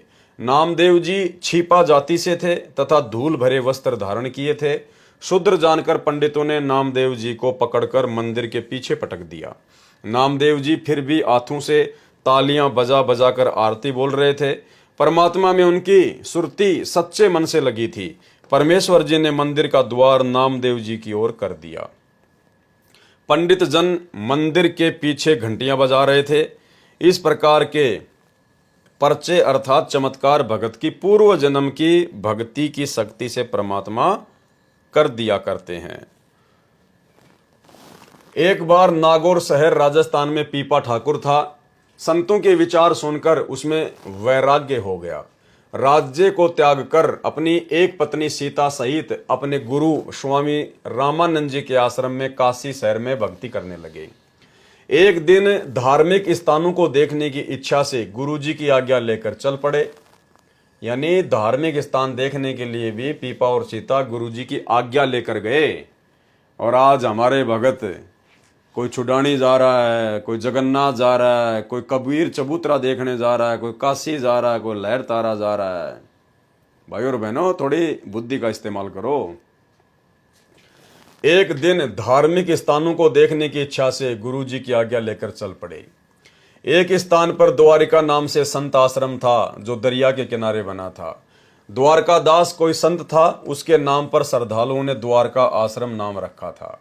पीपा जी के गुरुजी सुनाते थे कि द्वारिका नगरी समुद्र ने अपने अंदर ले ली, वह फिर भी सुरक्षित है। स्वामी रामानंद जी श्री विष्णु अर्थात श्री कृष्ण जी के दृढ़ भगत थे। वे उसी कारण से अपने इष्ट देव की महिमा को 4 चांद लगाने के उद्देश्य से कहा करते थे कि द्वारिका में अभी भी श्री कृष्ण तथा सर्व बाल ग्वाल गोप तथा गोपियां राधा रुक्मणी सहित विराजमान है। यानी झूठी कहानी वो उनको सुनाया करते थे। भगत पीपाजी तथा भक्तमती सीताजी अंधविश्वासी सच्चे श्रद्धालु थे जो अपने गुरुजी के एक एक शब्द को सत्य मानते थे। उस आश्रम से आधा किलोमीटर दूर एक पेड़ के नीचे दोनों भगत बैठे थे। वहां एक पाली गौवे चराने वाला आ गया। वह शरारती था। पीपा भगत ने उस पाली से जानना चाहा कि हे भाई, सुना है कि द्वारका नगरी जल में समाई है, उसमें श्री कृष्ण जी तथा सर्व गोपाल राधा रुक्मणी तथा गोपियां आज भी रहते हैं, वह कहां पर है? ग्वाले अर्थात पाली ने कहा कि जहां आप बैठे हो उसके ठीक सामने इसी दरिया में द्वारका नगरी है। वे कहने लगे कि क्या आपने देखा है? ग्वाले ने कहा कि मैं तो कल ही भगवान तथा द्वारिका वासियों से मिलकर आया हूं। उस शरारती ग्वाले तथा अपने गुरुजी से सुनी फोकट महिमा को सुनकर उनका विश्वास और दृढ़ हो गया। दोनों ने आपस में एक राय करके श्री कृष्ण जी की द्वारिका को देखने तथा भगवान के दर्शन करने की इच्छा से दरिया में कूद गए अर्थात छलांग लगा दी और दरिया के जल में ओझल हो गए। ग्वाला वहां से चलने लगा तो खेतों में कार्य कर रहे किसान ने पूछा कि ये दोनों भगत किस कारण से दरिया में डूब मरे। ग्वाले ने सर्व बात बताई कि मैंने तो मजाक किया था। उन्होंने सत्य मानकर प्रभु दर्शन के लिए दरिया में छलांग लगा दी। किसान ने उस ग्वाले को बहुत धिक्कारा और कहा कि तुझे बहुत पाप लगेगा। आसपास के गांव में उस दुर्घटना की खबर आग की तरह फैल गई। फिर 7 दिन के बाद उसी दिन वे दोनों नदी से बाहर निकले और किनारे पर खड़े हो गए। उन दोनों को दरिया से जीवित निकला देखकर खेतों के किसान तथा गवाले दौड़कर आए और उनसे जीवित रहने का कारण जानना चाहा। भगत पीपाजी व भगतमती सीता जी ने बताया कि हम डूबे नहीं, हम तो भगवान श्री कृष्ण जी से मिलने, उनके दर्शन करने द्वारिका नगरी में गए थे। हमारे गुरुजी ने बताया था कि भगवान की द्वारिका जो वास्तविक नगरी है वह जल में समा गई है। भगवान तथा सर्व द्वारिकावासी आज भी उसमें आनंद ले रहे हैं। जो द्वारिका जल से बाहर है वह तो बाद में बनाई गई है, वह वास्तविक द्वारिका नहीं है। हम 7 दिन तक भगवान श्री कृष्ण जी के साथ उनके महल में रहे हैं। हमारी सेवा भगवान श्री कृष्ण जी ने सुदामा जी की तरह की। राधा तथा रुक्मणी जी, श्री कृष्ण जी सर्व रानियों से मिले, गोपी तथा गवालों से भी बातें की। जब हमने चलने की आज्ञा चाही तो श्री कृष्ण जी ने अपनी अंगुली से निकालकर मेरे को, पीपा जी को अंगूठी छाप दी। देखो, इस पर कृष्ण अक्षर लिखा है, शुद्ध सोने की है। उपस्थित व्यक्तियों को बड़ा आश्चर्य किया कि ये क्या कह रहे हैं। बातें विश्वसनीय नहीं है, परंतु उनको अपनी आंखों से दरिया में डूबते तथा बाहर आते देखा है। अविश्वास को स्थान नहीं है। जब वे अपने गुरु रामानंद जी के आश्रम काशी बनारस में पहुंचे तो उनको भी श्री कृष्ण जी से मिलने और 7 दिन तक उनके साथ रहने की बात कही तो उनको भी विश्वास नहीं हुआ। कहने लगे कि क्या कह रहे हो, तुम्हारा दिमाग तो नहीं चल गया? जल में जीवित कैसे रह सकते हो? जल में तो द्वारिका है, वह तो खंडर हो चुकी है। यानी वो पहले तो कह रहा था कि वहां सभी रहते हैं, श्री कृष्ण, बाल गवाल गोपियां रहती हैं, और अब कह रहा है कि वो तो खंडर हो चुकी है। भगवान श्री कृष्ण जी तो गोलोक में ऊपर जा चुके हैं, उस समुद्र में थोड़े ही हैं। जब पीपा सीता ने बार बार भोलेपन से कहा तथा सर्व गोपाल गोपियों, राधा रुक्मणी, श्री कृष्ण जी से हुई बातें बताई तथा श्री कृष्ण द्वारा दी गई छाप अंगूठी दिखाई जिस पर कृष्ण नाम खुदा हुआ था देवनागरी लिपि में, ये सब पीपा सीता से सुनकर तथा छाप देखकर स्वामी रामानंद जी को विश्वास करना पड़ा। वह छाप वर्तमान में बनारस के श्री द्वारिकाधीश मंदिर में सुरक्षित है। इसलिए वाणी में कहा है कि पीपा परचा पाइया, अर्थात पीपा जी को परमात्मा का चमत्कार प्राप्त हुआ। अब भाइयों और बहनों, ये तत्व ज्ञान है और गुरुदेव भगवान के आशीर्वाद से इसको समझा जा सकता है। इसमें बहुत सारे भेद हैं। जिस समय समुद्र में पीपा और सीता जी ने छलांग लगाई, उस समय वो पीपा जी और सीता जी नहीं थे, वो स्वयं परमात्मा थे। उन्होंने दोनों रूप बना रखे थे और परमेश्वर जी ने भक्ति को जीवित रखने के लिए और लोगों के दिलो दिमाग में इस बात को जो है वो ताज़ा रखने के लिए कि यहाँ पर द्वारिका थी, श्री कृष्ण जी था, उसका अस्तित्व था, इस बात को बनाए रखने के लिए ताकि लोगों की आस्था भक्ति और भगवान में बनी रहे इस बिचली पीढ़ी तक। ये सारा खेल परमात्मा सतगुरु रामपाल जी ने अर्थात कबीर भगवान ने किया। कैसे? उससे पहले पीपा जी के साथ में एक घटना और घटी थी। भाई, पीपा तो एक राजा था, नागौर का, राजस्थान का। उसके पास में कोई सिद्धियां नहीं थी, उसके पास में ऐसा कुछ भी नहीं था, और वो अपनी पत्नी सीता के साथ में, रामानंद जी के साथ में भक्ति करने के लिए निकल पड़ा। जब वो सीता को लेकर जा रहे थे तो रास्ते में गुरुदेव भगवान ने सत्संग में बताया कि एक लाला जी, एक बनिया, उसने सीता जी को जब पीपा जी के साथ में देखा साधु वेशभूषा में, तो उस बनिए ने कहा, अरे साधु जी, महात्मा जी, तू क्या करेगा इस औरत का? ये तो बनियों के रहने के लायक है, तू क्या करेगा इसका? मेरे को दे दे ये। तो पीपा जी ने कहा कि भाई रख ले, मैं भी इससे दुखी हूं, परेशान हूं, तू इसको रख ले। और सीता जो है वो बनिए के पास में चली गई। ना पीपा जी ने कुछ उससे लड़ाई झगड़ा किया, और जब पीपा जी ने कहा कि तू इसको रख ले तो सीता ने भी कुछ नहीं कहा, वो उस लाला जी के पास में रह गई। अब लाला जी शाम को जब गया उसके पास में, वो जब चौबारे में वो बैठी हुई थी, लाला जी ने उसको ऊपर बैठा दिया अपने चौबारे में। शाम को लाला जी गया नहा धो के, तो जैसे उसने दरवाजा खोला तो बेड पर जो सीता थी वो शेरनी बन के बैठी हुई। अब उसको देखते ही वो लाला जी तो बिल्कुल हक्का बक्का रह गया, वो तो डर गया, घबरा गया। परमात्मा ने पूरा उसका विवरण किया है। दौड़ के गया पीपा जी के पास में, बोले महाराज महाराज, बोले हाँ, बोले माई को ले आओ। नहीं, बोलो रख वहीं पे, बहुत सुंदर है वो तो। नहीं, बोले मेरा कालजा पाटस है, बोले माई को ले आओ। फिर वो पीपा जी गए, उसको वापस लाए, वो सीता बन के बैठी हुई थी। तो भाई पीपा तो एक राजा था और सीता उसकी रानी थी, वो बेचारे कहां से शेर बन जाते, कहां से शेर नहीं बन जाती। ये सारी लीला परमात्मा करता है। क्यों की परमात्मा ने ये लीला? क्योंकि मालिक को पता था कि पीपा और सीता के साथ में ये घटना घटनी थी। वो बनिया उनको इस प्रकार से बातें बोलना था। और पीपा राजा था, राजा में अहंकार होता है, घमंड होता है, अभिमान होता है, उसको सहन नहीं होती, लड़ाई झगड़ा हो जाता। और साधु संतों में ये बात शोभा नहीं देती है। तो सारा खेल ये परमात्मा ने खेला। परमात्मा ही सीता बना, परमात्मा ही पीपा बना, परमात्मा ही शेरनी बना। और सीता और पीपा को तो जिंदगी में कभी पता भी नहीं चला होगा कि कौन शेर बन गया और कौन शेरनी बन गई। इसलिए परमात्मा कहते हैं कि गुप्त रूप में सब काम सार दे, जो भी विपदा आन पड़े। और ऐसी स्थिति भाइयों और बहनों वर्तमान में है। आप और हमारे ऊपर संकटों का ढेर है, लेकिन सतगुरु रामपाल जी परमेश्वर जी ने हमसे भक्ति करवाने के लिए उन संकटों को गुप्त रूप में हल्का किया हुआ है। इसलिए वर्तमान में भक्ति करते करते भी, मर्यादाओं में रहते रहते भी, यदि भगत के ऊपर थोड़ा बहुत कोई संकट आता है तो ये सोच के चलना चाहिए कि भयंकर संकट था, परमात्मा ने हल्के में कर रखा है। संत शरण में आने से आई टले बला, जय मस्तक में सूली हो, कांटे में टल जा। उनकी एक प्रसिद्ध कहानी ये बताते हैं कि एक बार एक सेठ जवान सा था और सीता बहुत सुंदर थी, रानी थी। वो सेठ आगे ने बोला, अरे ओ क्या करेगा बाबा जी तो इसका, या तो भाई सेठा ग्रहण जोगी से तो मन दे देने। सीता ओ पीपा ने बोला, ले जान बिरा, मैं भी दुखी हो रहा सिस्टम में। हाँ सारी आने भाई 24 घंटे चौकसी रखनी पड़े, ले जाए से। सेठ ले आया, मुंह दे रहे सी दिन में शांत सी, ऊपर चौबारे में बिठा दी अपनी दुकान के में, और खूब नहा धोकर सीता ने बोली नहा धोकर आइए। बोला अच्छा। जब वो गहना नहा धोकर कुआड़ खोले तो शेरनी बनी बैठी, बाड़िए पैड़ काला में नोकुला करता करता तड़ा आगे देता और थक बुढ़िया लांग रही लेकर पीपा जी दो रहा है। बोला नो से न साधु जी कहाँ, उमाई ने लिया। बोला ना उड़े राज तो मैं खा मेरी जा क्या हो गया जब सा अगर मेरी गेल चाल मेरा कालजा पाते। तो भाई उन्हें लेके पीपा जी गया, बोला देखा सीता बैठी नो की नो। बोला की बात हो यार, अगर बस 2 जोड़े हाथ भाई तोड़ी जा। बोला अच्छा। तो ऐसी ऐसी कथाएं बंदी छोड़ने दिखाई, क्योंकि जिसमें जो परमात्मा आश्रित हो जाते हैं ना, उनका कोई बार बांका नहीं कर सकता।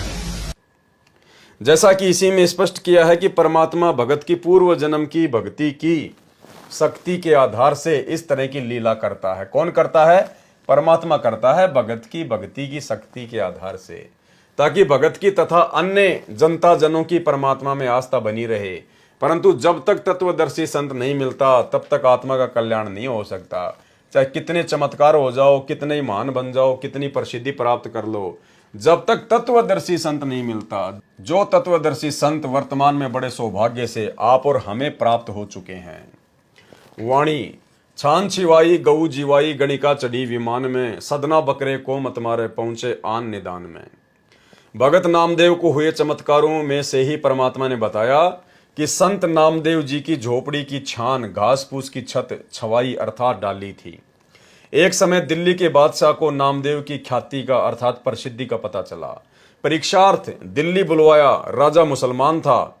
दरबार में एक गाय को तलवार से काटकर मार दिया तथा संत नामदेव जी से कहा कि यदि तेरे श्री कृष्ण में शक्ति है तो इसे जीवित कर दे, नहीं तो तेरी जीवन लीला यहीं समाप्त हो जाएगी। नामदेव जी ने गाय के पैर छुए और परमात्मा से अर्ज की। गाय उसी समय जीवित हो गई। राजा ने भगत से क्षमा याचना की। ये तो पूर्व जन्म की भक्ति से चमत्कार हो रहे थे। फिर परमात्मा अपने विधान अनुसार अच्छी भगतात्माओं को मिलता रहता है। भगत नामदेव जी को परमात्मा संत रूप में मिले, उनको तत्व ज्ञान समझाया और सतनाम रूपी चार्जर लगाकर उनकी बैटरी चार्ज करने की विधि बताई, अर्थात सत्य साधना के लिए सत्य मंत्र देकर भक्ति शक्ति बढ़ाने को कहा। तो भाइयों और बहनों, आज के वीडियो में केवल परमात्मा ने सतलोक की महिमा और कुछ ऐसी वाणियाँ थी जो कहानियों के रूप में थी, जिसको परमेश्वर जी हमें सत्संगों में बहुत बार जो है वो सुना चुके हैं, बता चुके हैं। इसलिए ज़्यादा कुछ विस्तार से बताने की आवश्यकता महसूस नहीं हुई, क्योंकि वैसे तो परमात्मा ने सारा सरलार्थ किया ही हुआ है। लेकिन जहां जहां आवश्यकता पड़ेगी, जो विशेष पॉइंट होगा, उसी के ऊपर परमात्मा दास को निमित्त बनाकर खुलासा करवाएंगे। बाकी नॉर्मल रूप से परमात्मा ने जो वाणियां लिखी हैं उनको हम पढ़ेंगे। पढ़ने मात्र से भी हमारे को जो है लाभ प्राप्त होता है, आध्यात्मिक जो है वो पुण्य प्राप्त होते हैं। तो आज के वीडियो में केवल इतना ही। कल परमेश्वर की दया से नित्य नियम के सरलार्थ का समापन होगा, क्योंकि कल का जो वीडियो होगा वो नित्य नियम के ऊपर लास्ट होगा। उसके बाद फिर अगले दिन से सेम रात्रि 9 बजे कंटिन्यू हम लोग असुर निकंदन रमेणी के सरलार्थ के ऊपर वीडियो बनाएंगे। तो आज की वीडियो में केवल इतना ही। परमेश्वर हम सबको सद्बुद्धि दे। और भाइयों और बहनों, ये जो आप देख रहे हैं बहुत अच्छी बात है। साध संगति बहुत जरूरी है, परमेश्वर जी का आदेश है, उनकी आज्ञा है। लेकिन परमेश्वर की भक्ति को हमने प्रथम रखना है। साध संगति की वीडियो देखना बहुत अच्छी बात है, जानकारी होगी, हौसला बढ़ेगा, हिम्मत बढ़ेगी, ज्ञान होगा, भक्ति में रुचि पैदा होगी। लेकिन भक्ति की शक्ति से हमारा आत्म कल्याण होगा। और भक्ति जो सतगुरु रामपाल जी परमेश्वर जी ने हमें दी है वो है। तो जिस प्रकार परमेश्वर हमें आदेशित करते हैं कि रोजाना कम से कम 1 घंटा सत्संग सुनना, और जो मंत्र दे दिए हैं कम से कम जो प्रथम मंत्र है उसकी 1 माला कम से कम, ज्यादा करो तो आपकी मर्जी। सतनाम जिसको मिला हुआ है कम से कम उसकी 5 माला, यानी 500 मंत्र तो कम से कम सतनाम के होने चाहिए। बाकी आप चाहे 2000 करो, 5000 करो, वो आपकी मर्जी, आपकी मौज, जितना करोगे उतना फायदा। और 5 यज्ञ जो परमेश्वर ने हमें बताए हैं वो हम नियमित रूप से करते रहें, गुरुदेव भगवान से विनती करते हुए। तो परमेश्वर की भक्ति को हमने प्रथम स्थान देना है। बाकी ये दास के वीडियो, साध संगति के वीडियो, ज्ञान आधारित वीडियो, ये केवल हमारे विश्वास को बढ़ाने के लिए हैं, जो समय समय पर जरूरी हैं। लेकिन सबसे महत्व हमारे लिए गुरुदेव भगवान की भक्ति है, उसको हमने भूलना बिल्कुल भी नहीं चाहिए। तो आज के वीडियो में केवल इतना ही। परमेश्वर हमें आज्ञा दें, आशीर्वाद दें। बंदी छोड़ सतगुरु रामपाल जी भगवान की जय हो।